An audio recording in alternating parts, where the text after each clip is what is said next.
Tu veux construire ta maison. Tu as un terrain, tu as vu des plans sur Pinterest ou sur Google Images, tu veux 3 chambres, un salon, mais tu n'as pas de programme. Laisse-moi te dire que c'est la galère. J'en ai vu passer plein des chantiers comme ça et ça finit toujours mal. Je lance le générique et on en parle juste après et je t'explique exactement pourquoi.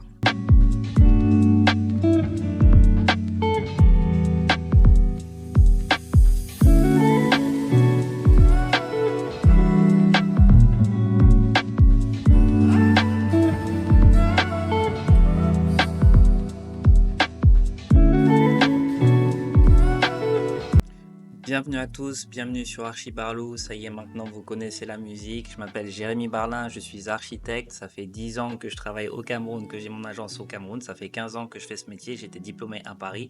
Sur cette chaîne, j'accompagne les gens qui veulent investir ou construire au Cameroun, ceux qui sont à distance ou ceux qui sont sur place. Vous aurez certainement des petits tips avant d'aborder votre projet que vous ne trouverez peut-être pas par ailleurs.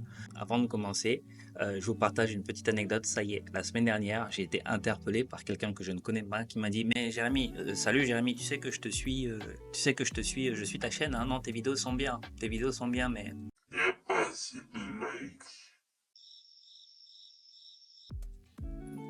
il m'a dit. Donc j'étais à la fois partagé entre je suis content, il me connaît, il suit mes vidéos sont bien, mais il dit mais il n'y a pas assez de likes. Voilà, donc ça vous engage.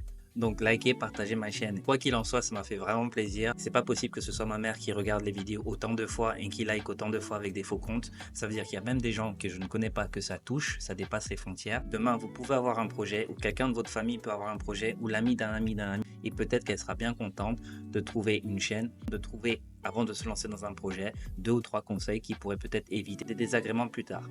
Donc voilà, ça c'était la petite intro. Je lance donc maintenant le vrai sujet de la vidéo. Donc avant tout, on va commencer par définir le programme. J'en ai parlé dans ma toute première vidéo du programme et effectivement peut-être que certains d'entre vous ne savent pas ce que ça veut dire.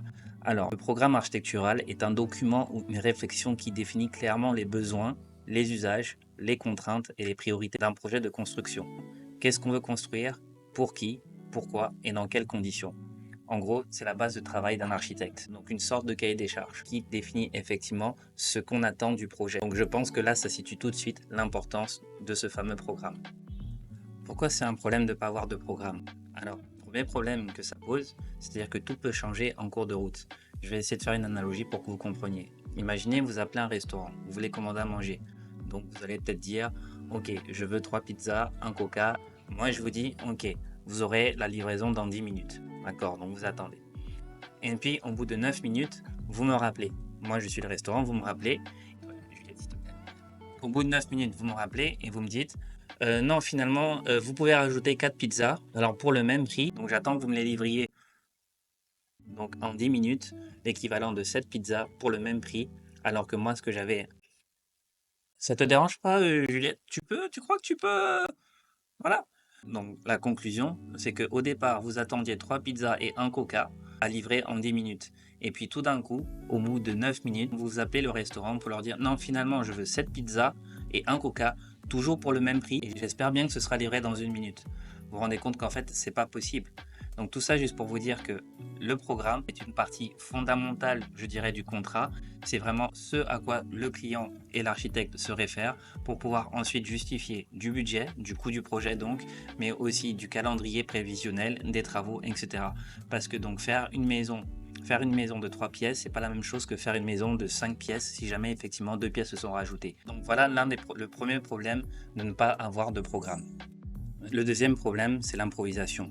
Effectivement, si vous n'avez pas de programme, vous n'avez pas de plan clair qui répond donc à ce cahier des charges qui est clair, vous n'avez pas de plan, je dirais, signé, validé, qui sont prêts à exécuter.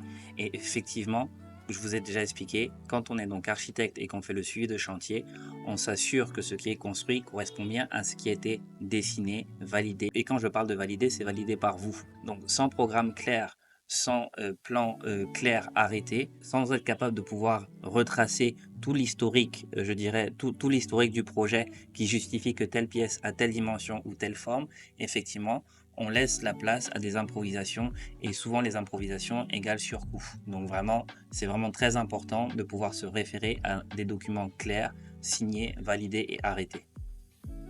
Je vous l'ai souvent dit, hein, l'architecture est une discipline codifiée, normée, mesurée, mesurable.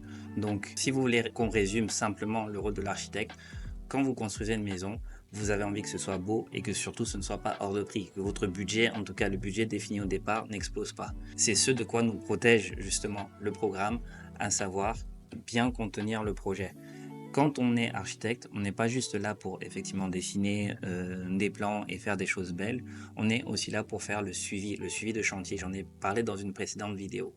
Quand on fait le suivi de chantier, on regarde étape par étape, on fait donc des visites hebdomadaires, des visites quotidiennes selon le type de chantier. On peut se retrouver donc à mesurer les pièces, à s'assurer que là, effectivement, dans le programme, on voulait telle ambiance ou tel type de carreau, ou je dirais telle taille de fenêtre. Donc ça implique de pouvoir faire toute la traçabilité du projet et de savoir à quel moment telle chose a été validée, à quel moment on a eu un problème qui a causé des surcoûts.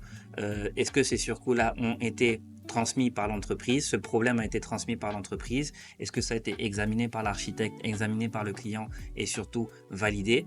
Voilà, donc c'est effectivement ça à quoi nous sert le programme, parce que souvent vous pouvez vous retrouver dans des chantiers quand il n'y a pas de cadre, où l'entreprise, et je vous assure que ça m'est déjà arrivé, où l'entreprise se retrouve à faire des petits travaux supplémentaires et à improviser, et ensuite vous donner la facture plus tard et vous dire ok, bon ça c'était pas prévu dans le programme, mais j'ai décidé de faire ça, j'ai pris sur moi, je vous ai fait cadeau.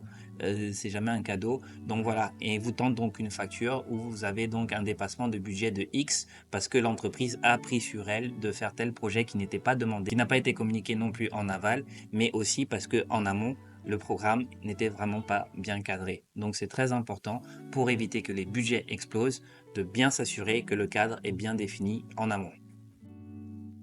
Alors maintenant qu'on a fait ce gros travail de définition et que vous avez tous compris ce que c'est que le programme et surtout son utilité, je vais donc vous expliquer à quoi ressemble un bon programme. Alors un bon programme, c'est quoi? Une liste très claire de tes besoins, le nombre de pièces, les usages, les relations entre les pièces. Je vous donne un exemple. Vous avez un bureau, vous êtes directeur, directrice de votre bureau, vous avez un plateau de bureau que vous voulez en open space, mais vous avez besoin d'avoir des pièces spécifiquement fermées, isolées, parce que vous voulez pas forcément que les gens, que les clients, peut-être qu'il y a des pièces où on manipule de l'argent, comme des pièces de services de comptabilité par exemple, etc. Donc, quand vous parlez de votre programme, par exemple, vous allez justement préciser que, ok, moi j'ai besoin que le service de comptabilité soit fermé et qu'il soit relié au secrétariat, qui lui-même est relié au bureau de la direction. Donc ça, par exemple, ce sont des éléments de programme qui fait que quand on va donc se retrouver devant notre feuille à dessiner, on tiendra compte de tous ces éléments et on saura tout de suite que les besoins ont été pris en compte parce qu'ils ont été formulés au départ. Effectivement, imaginez-vous que vous arrivez, vous avez donc un plan en open space, vous vous dites par exemple, moi je veux un open space. Moi ça ne m'aide pas parce que quand vous allez voir tous les services qui sont juxtaposés les uns à côté des autres, vous allez vous rendre compte que oui, mais moi si mon comptable manipule de l'argent devant les clients qui passent, et là c'est le poste de sécurité, et là c'est l'espace public, vous allez vous rendre compte pendant la conception du projet à quel point ça pose problème. Donc ce sont ces allers-retours que le programme nous évite de faire, tout ça pour un gain de temps et d'argent forcément. La deuxième chose, effectivement, bien identifier les contraintes. Les contraintes qui est a priori un mot avec une connotation un peu négative. Sachez que les contraintes, nous, en tant que concepteurs, sont ce qui nous permet de justement tailler un projet qui répond à vos besoins et c'est souvent dans la contrainte que finalement quelque chose d'intéressant sort. Mais les contraintes sont souvent des contraintes budgétaires, des contraintes de temps, des contraintes de sécurité ou peut-être alors que vous allez avoir des contraintes par exemple d'évolution future du projet. Tout ça nous force à pouvoir faire une conception qui tient compte de tous ces éléments-là pour qu'à la fin vous ayez une réponse pertinente, claire et comme je le dis souvent, simple à lire, simple à comprendre et simple à utiliser. Enfin, pensez bien, quand vous pensez à votre programme, pensez bien à vos priorités. Encore une fois, on est 7 milliards d'êtres humains sur cette terre, on a 7 milliards de sensibilités différentes. Donc imaginez, si vous avez un projet, on a tous des goûts. Il y en a certains qui aiment la lumière naturelle, il y en a d'autres qui ont besoin d'intimité et qui aiment bien être dans des endroits un peu plus sombres, un peu plus reculés, qui ont besoin d'être dans un cocon. Si votre priorité, c'est vraiment d'insister, d'avoir un espace le plus neutre possible parce que vous voulez faire un espace locatif, etc. Donc pensez bien à vraiment vos priorités qui vont être, je dirais, l'essence même de votre projet. Parce qu'il faudrait qu'à la fin du projet, quand on regarde justement la compréhension de vos besoins, la compréhension de vos contraintes et que tout ça mis bout à bout, justement mette en lumière votre priorité et ce justement que vous vouliez absolument retrouver dans votre projet et dans votre vision de départ. Donc, comment on fait pour faire un bon programme? Vous voulez savoir, n'est-ce pas? Je ne dis pas. Je ne dis pas. Si vous ne likez pas, vous ne partagez pas, je ne dis pas. Parce que normalement, ceux qui sont restés jusque-là sont encore intéressés et sont effectivement ceux qui ont déjà liké, etc. Mais par contre, ce que vous pouvez faire, vous qui avez déjà liké, vous pouvez prendre la vidéo, vous partagez ça à vous. Vous avez aussi les contacts, non? Partagez. Parce que quand demain, quelqu'un va dire, bon, moi, je veux faire un 2 chambres. Voilà un plan que j'ai trouvé sur Internet, je construis demain. Là, vous serez en mesure de pouvoir lui dire, non, non, non, non, il faut que tu fasses un programme. Et effectivement, il y a une méthode que nous, on emploie en tant que professionnels pour faire de bons programmes. Tout simplement, on vous pose des questions. Quels sont vos goûts? Quelles sont vos sensibilités? Quelles sont vos priorités? J'en ai parlé. De quoi vous rêvez? Quelle est votre vision? Comment vous vous voyez dans 10 ans? Comment vous voyez dans 20 ans? Est-ce que c'est votre maison de retraite? Est-ce que c'est une maison de vacances? Est-ce que c'est pour la famille? Est-ce que c'est pour recevoir? Est-ce que c'est pour vos vieux jours? Donc du coup, est-ce que vous aurez un étage? Est-ce qu'il faut prévoir un étage ou pas? Parce que dans vos vieux jours, peut-être que ce sera compliqué de monter les escaliers. C'est un peu toute cette enquête très personnelle et très personnifiée qu'on fait avant même de dessiner. Moi, je dis souvent, effectivement, je ne fais pas un dessin tant que je n'ai pas un programme clair. Parce que sans programme clair, les problèmes nous attendent de toute façon après. Quand vous avez commandé 3 pizzas et qu'à la fin vous vous rendez compte que finalement vous aviez besoin de 5 pizzas parce que vous avez plus de bouches à nourrir, effectivement, ça coûte plus cher.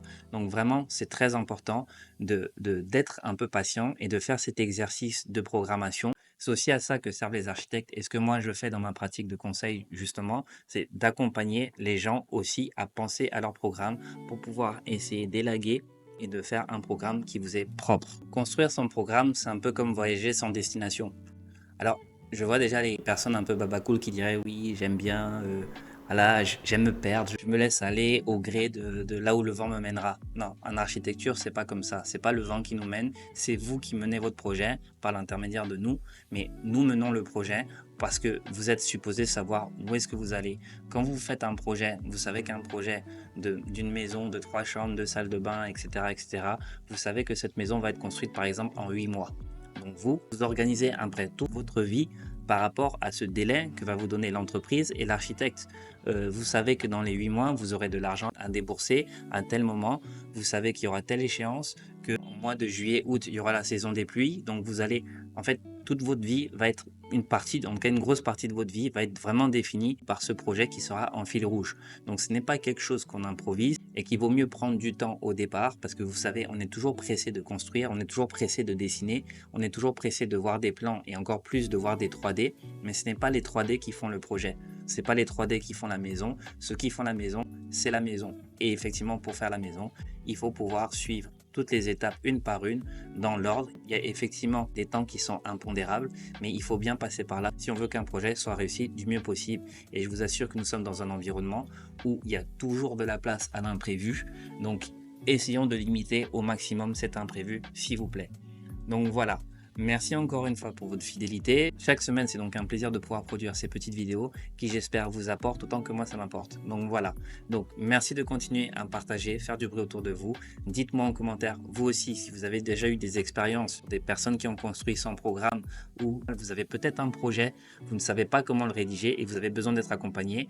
Donc écrivez-moi en commentaire et comme ça, on pourra aussi en parler. Donc voilà. Merci beaucoup. Encore une fois, sur Archibarlou, on parle d'architecture en toute décontraction, mais sérieusement, on fait ce qu'on a à faire. Ciao!